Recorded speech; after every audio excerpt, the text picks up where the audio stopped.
लोग सोचते हैं कुंभ के मेले का मतलब है खो जाना। फिल्मों में बता दिया दो भाई खो गए कुंभ के मेले, पर इसका असल महत्व लोगों को अगर आप समझें, यहाँ तो मिलन है, बिछड़ना नहीं। कुंभ हमारी संस्कृति है, कुंभ हमारे विचार हैं। एक चीज ना मैंने बड़ी नोट करी कुंभ में आकर। मैं पहली बार कुंभ आया तो एक धारणा लोगों में थी कि साधु है तो मांगेगा, पर कुंभ में आके देखा कि साधु कितना दे रहा है। लगभग हर अखाड़े में लंगर चल रहा है, जहाँ लोग सुबह से लेकर रात तक जब चाहे वो वहाँ पे भोजन पा रहे हैं। संत को उसके भेष से नहीं जाना जा सकता। संत एक स्वभाव है, और जिसने स्वभाव को जीत लिया है वही संत है। यदि तुम्हारे यहाँ कोई भोजन मांगने आया तो तुम्हारे सबसे बड़ा कर्म है कि वो स्वयं आया है। तो शायद अगर लोग यहाँ आए, साधुओं से संतों से मिले, तो शायद उनकी जिंदगी में काफी बदलाव आ सकता है। अभी तो मोबाइल का युग रह गया है, पहले साधु की सेवा करना श्रेष्ठ माना गया। बिल्कुल। आज की पीढ़ी ही की मैं बात करूं, उनको अगर आप एक संदेश देना चाहें कि कुंभ में आकर वो क्या सीख सकते हैं और किन किन चीजों का ध्यान रखना पड़ेगा। यदि सनातन संस्कृति को जानना है तो कुंभ में आए। कुछ पाने की इच्छा हो,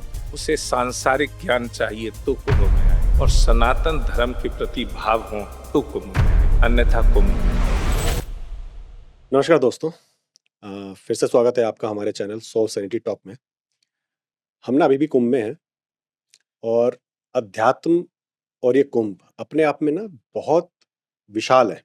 इसे आप छोटी सी एक कहें तो छोटे से विचारों में आप बांध के नहीं रख सकते। हम कुंभ में हैं, और हमारा सौभाग्य है कि हम बड़े बड़े विद्वानों से मिल रहे हैं, धर्म के जानकारों से मिल रहे हैं, और इसी श्रृंखला में आज हम आपको मिलवाना चाहेंगे महामंडलेश्वर विजयदास भैया जी महाराज जी से। महाराज जी, आपका स्वागत है। महाराज जी, आपसे सबसे पहले ये जानना चाहेंगे कि कुंभ की जो कुंभ का जो महत्व है वो हमारे हिंदू समाज में कई लोग ना उसको समझ नहीं पाते हैं। शायद हमारी जो हिंदी फिल्में हैं उन्होंने ऐसा अ, एक लोगों पर विचार छोड़ा है कि लोग सोचते हैं कुंभ के मेले का मतलब है कि खो जाना। जैसे फिल्मों में बता दिया दो भाई खो गए कुंभ के मेले में, पर इसका असल महत्व लोगों को अगर आप समझाना चाहें तो। जिस प्रकार से प्रयागराज में हाँ जी। गंगा यमुना सरस्वती एक धारा में प्रवाहित होती हैं, हाँ जी। उसी प्रकार से सनातन संस्कृति का प्रवाह निरंतर बना रहे, इसीलिए कुंभ होता है, ना कि बिछड़ने के लिए। हाँ जी। यहाँ तो मिलन है, बिल्कुल। बिछड़ना नहीं है। बिल्कुल। पाश्चात्य संस्कृति के द्वारा हमारे शास्त्रों पर, हमारे विचारों पर अतिक्रमण हुआ है, और उस अतिक्रमण के कारणवश व्यक्ति जो देखते हैं, जैसी दृष्टि वैसी सृष्टि, पिक्चरों के माध्यम से जो परोसा गया बस वहीं तक हमने देखा, और आज हम अपने बच्चों को संस्कार देने में बहुत पीछे हैं। बिल्कुल। कुंभ हमारी संस्कृति है, बिल्कुल। कुंभ हमारे विचार हैं, और उन विचारों से पूरे संसार को जोड़ना है। बिल्कुल। कुंभ का वास्तविक अर्थ शायद हम नहीं समझ पा रहे हैं, हाँ जी। जो सदियों से चला आ रहा है। जब से समुद्र मंथन हुआ तब से कुंभ प्रारंभ हुआ है। बिल्कुल। आज नया नहीं है। कुछ लोग कहते हैं योगी जी आ गए हैं तो इसलिए ऐसा महाकुंभ हो रहा है। हाँ जी। हर 144 वर्ष के पश्चात महाकुंभ लगता है। हाँ जी। दूसरी बात, कुंभ के लिए हमें जैसे जैसे पढ़ाया गया, जैसे जैसे विचार हमारे सम्मुख प्रकट किए गए, तो हमारी सोच भी वैसी ही बनती चली गई। बिल्कुल।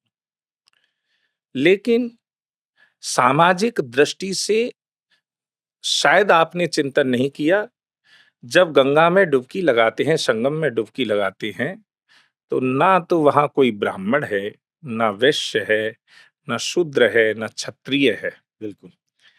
इसी को संगम कहा गया है, जहां जातिवाद नहीं है, बिल्कुल। जहां माओवादियों का अपना, मायावादियों का अपना कोई प्रभाव नहीं है।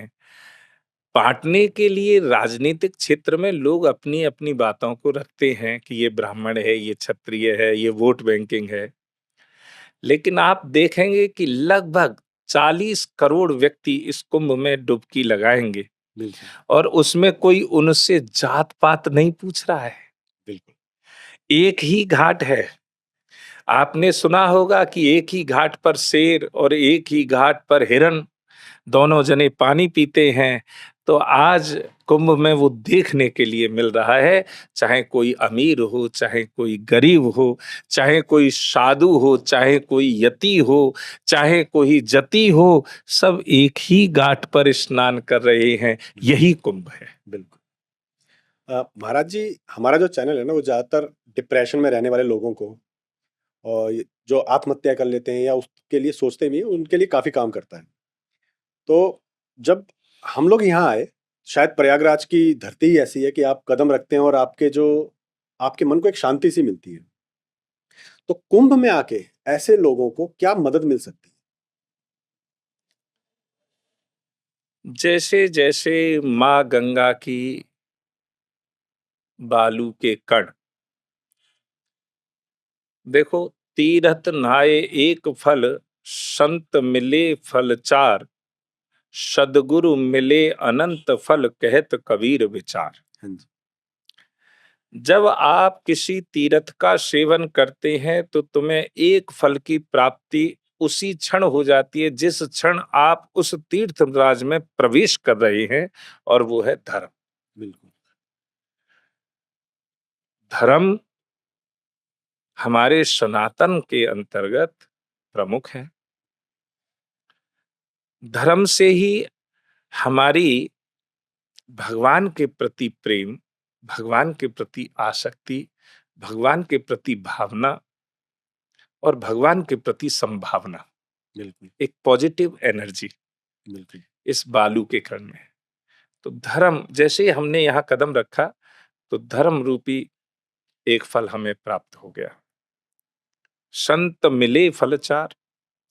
जब हम किसी संत से मिलते हैं तो धर्म, अर्थ, काम, मोक्ष, कितना भी व्यक्ति डिप्रेशन में हो, लेकिन जब वो संत की सानिध्यता में जाएगा, और संत है कौन? समधन अंत, जिसके लिए संसार मायने नहीं रखता, प्रभु मायने रखते हैं। तो संत से जब मिलते हैं तो हमें धर्म, अर्थ, काम, मोक्ष, हाँ जी, इन चार चीजों की प्राप्ति होती है। और यहाँ कुंभ में तो आप संतों के ही दर्शन कर रहे हैं, बिल्कुल, तो जो संत के दर्शन करें तो हमें चारों चीजों की प्राप्ति हो जाती है जो हमारे लिए यहाँ चाहिए। बिल्कुल, और सद्गुरु मिले अनंत फल। आप ऐसे भी कई संतों के दर्शन किए होंगे जो आपको नहीं पता कि ये पूर्ण है, बिल्कुल, क्योंकि संत को उसके भेष से नहीं जाना जा सकता, संत को उसकी आकृति से नहीं जा सकता। संत एक स्वभाव है, बिल्कुल, और जिसने स्वभाव को जीत लिया है वही संत है। अब आप तो उन्हें नहीं जान सकते, लोगों ने केवल यही भाव रखा है। अधिकतर देखा गया है कि जिसकी बड़ी दाढ़ी है वो संत है, जिसकी जटाएं हैं वो संत है, जिसने भगवा पहन लिया वो संत है, वैरागियों में श्वेत पहन लिया संत है। हाँ, ठीक है कि ड्रेस कोड होना परम आवश्यक है, जैसे कि पुलिस वर्दी में ना हो तो पुलिस नहीं लगती। तो पुलिस नहीं लगती। बिल्कुल, लेकिन संत एक वृत्ति है, संत एक स्वभाव है, स्वाभाविक गुण है, जो व्यक्ति उसे धारण कर लेता है।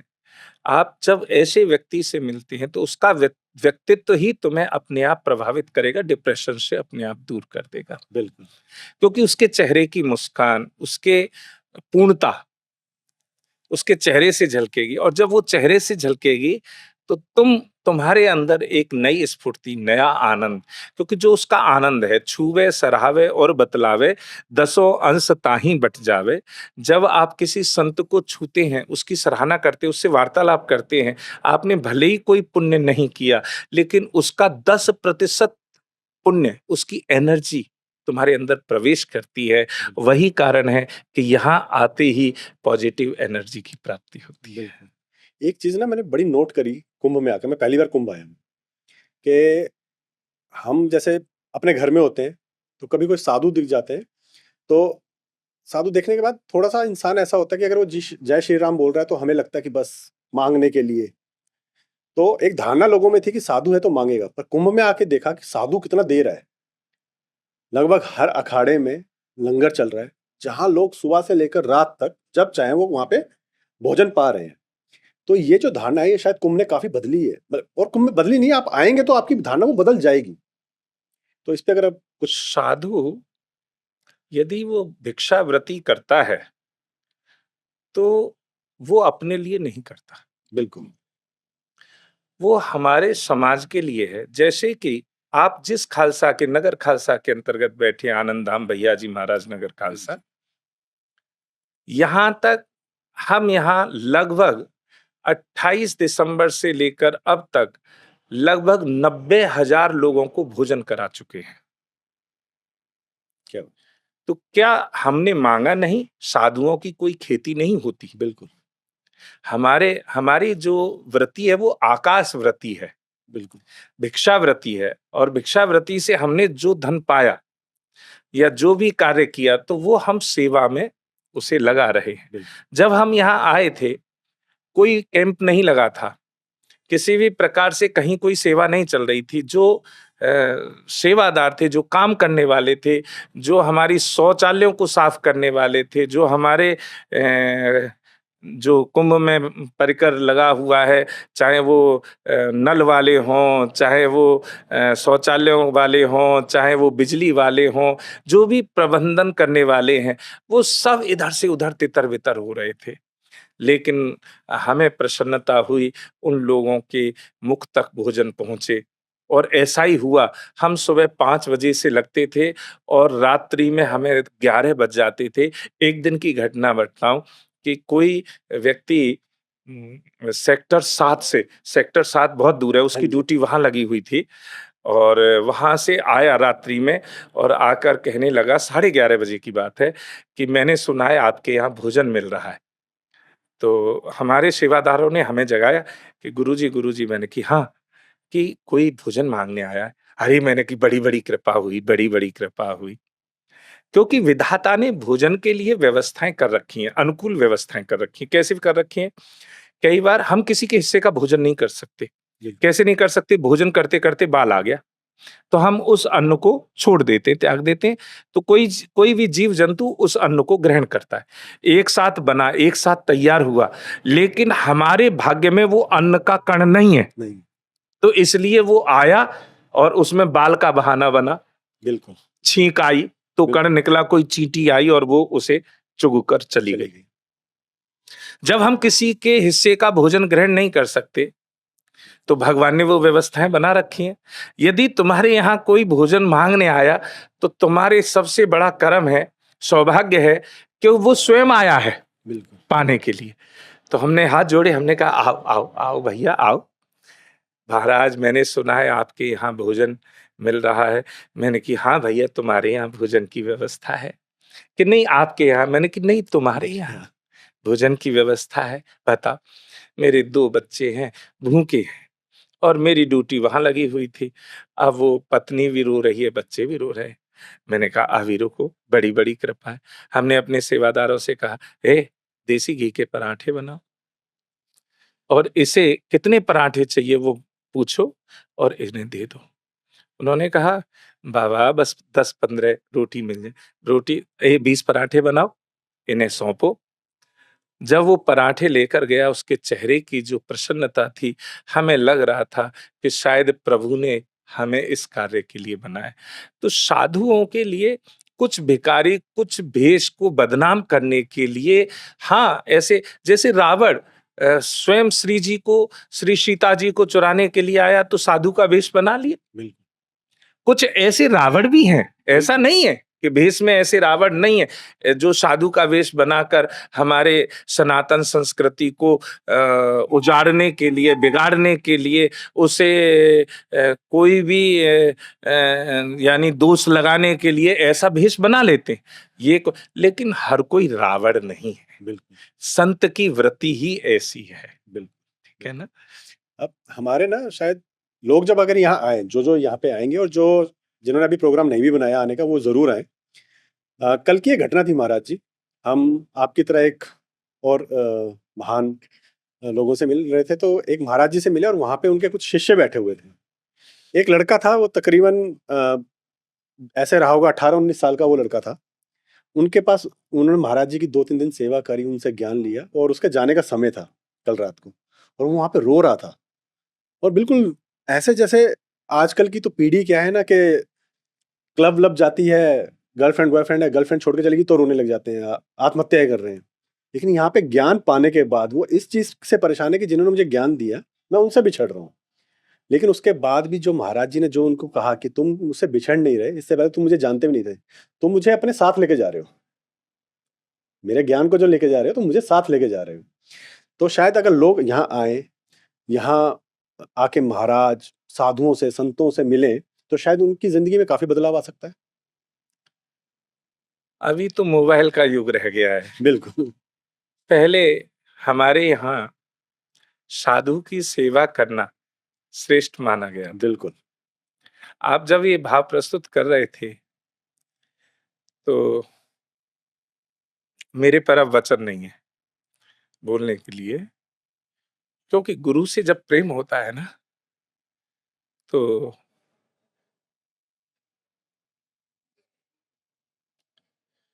माता, पिता, भाई, बंधु सब फीकी लगने लगती। बिल्कुल। और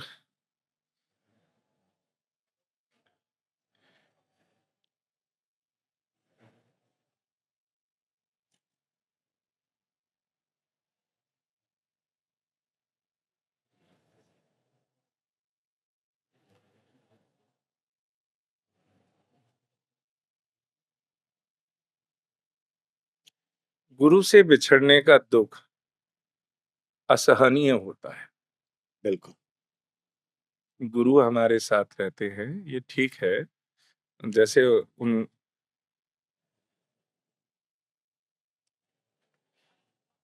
सद्गुरुदेव ने बताया अपने शिष्य को कि तुम मुझे लेकर जा रहे हो, लेकिन गुरु से बिछड़ने का दुख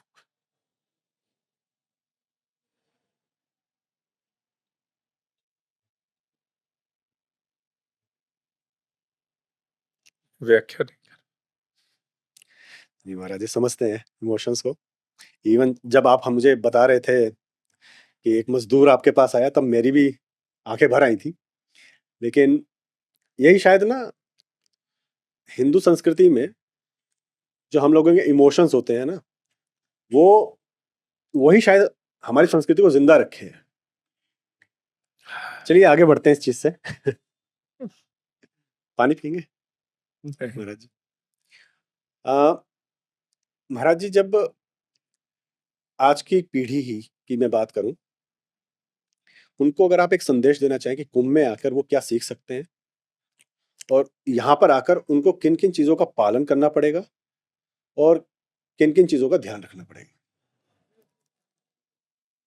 यदि सनातन संस्कृति को जानना है तो कुंभ में आए। बिल्कुल, कुछ पाने की इच्छा हो तो। बिल्कुल, यदि किसी को अहम हो कि मैं तो देने जा रहा हूं, तो शायद वो कुंभ में ना आए। बिल्कुल, उसे किसी भी प्रकार का आध्यात्मिक ज्ञान सीखना हो तो कुंभ में आए। बिल्कुल। उसे सांसारिक ज्ञान चाहिए तो कुंभ में आए, और सनातन धर्म के प्रति भाव हो तो कुंभ में आए, अन्यथा कुंभ में ना आए। महाराज जी अ, शायद ना हमारी जो युवा पीढ़ी है, उसे कुछ लोगों ने कह सकते हैं साजिश के तहत ही सही, लेकिन हमारे धर्म से अलग करने के लिए काफ़ी सारी चीज़ें उन्होंने प्रोपेगेंडा की तरह चलाई। जैसे कह दिया जाता है, कोई संस्कृत के मंत्र पढ़ता है या कोई चाहता है कि मैं संस्कृत के कुछ श्लोक घर पे बोलूँ, तो उन्हें कह दिया जाता था कि नहीं-नहीं गलत नहीं पढ़ने चाहिए, गलत पढ़ोगे तो पाप मिलेगा। या जैसे बता ही रहा था मैं कि कुंभ के लिए कह दिया जाता था कि खो जाने वाली चीज़ें। तो ऐसी चीज़ों से क्या सच में अगर श्लोक की आपका कुछ भी वचन या कुछ कह लेंगे शब्दावली थोड़ी सी गलत हो जाए तो क्या पाप मिलता है? कोई अनुष्ठान कर रहे हैं हाँ जी, और उसमें कोई अपराध बन जाए, हाँ जी, तब तो पाप लगेगा। हाँ जी, अन्यथा उल्टा नाम जपा जप जाना, वाल्मीकि भय ब्रह्म समान। हाँ जी, भगवान के नाम को उल्टा सीधा जैसे भी, जैसे कि खेत में बीज बोते हैं तो कोई सीधा या उल्टा नहीं देखा जाता है। अमृत तो अमृत ही रहता है। जी, बिल्कुल, तो भी बीज अंकुरित होता है। बिल्कुल। उसी प्रकार से भगवान के नाम के लिए कुछ भी कोई बुराई नहीं है। शौच अशौच किसी भी अवस्था में, इसके ऊपर एक मैं दृष्टांत देता हूँ। जीव गोस्वामी, हाँ जी, आज से लगभग 550 वर्ष पूर्व की घटना बता रहा हाँ हूँ। जी, जीव गोस्वामी मल त्याग रहे थे, हुँ, तो मल त्यागते-त्यागते उन्होंने जीभ पकड़ ली, क्योंकि उन्हें महामंत्र का जाप करने की अधिक आदत थी। हाँ जी, और जब उन्होंने जीभ पकड़ ली, तो मैं सूक्ष्मता से बता रहा हूँ, तो वहां भगवान कृष्ण बाल्य अवस्था का बाल स्वरूप लेकर आ गए, हाँ जी, और आकर जैसे ही वो हाथ धोकर निवृत्त हुए शौच से, तो उन्होंने कही, बाबा तेने ये जीभ काहे को पकड़ रखी मल त्यागते समय? तो उन्होंने कही कि भैया, यह जिव्याय आदत पड़ गई है हर समय हरि नाम के सुमिरन की, और अशौच अवस्था में भगवान को नाम नहीं लेना चाहिए, या लिया मैंने जीभ पकड़ ली। तो भगवान कृष्ण जो बाल स्वरूप में थे, उन्होंने कहे, बाबा मैंने सुनी है कि अपान वायु के द्वारा भी प्राण निकल जाए। अपान वायु मलमूत्र त्यागते समय अपान वायु के द्वारा भी प्राण निकल जाए, तेने जीभ पकड़ रखी है, और कहमें के कंठ विसे तुलसी की माला, मस्तक में दिए तिलक विशाला, हर की कथा सुने हर साई, राम नाम सुमिरे मन लाई। मरते समय जब भगवान को नाम ले तो मुक्ति मिले, और नहीं ले में तो फिर यहीं फंसनो पड़ जाए, और तेरे अपान वायु के साथ प्राण निकल जाते तो तो पते हैं, तो जीभ पकड़ रखी। तो जीव गोस्वामी तुरंत की तुरंत नतमस्तक हुए, प्रभु मुझे क्षमा कर।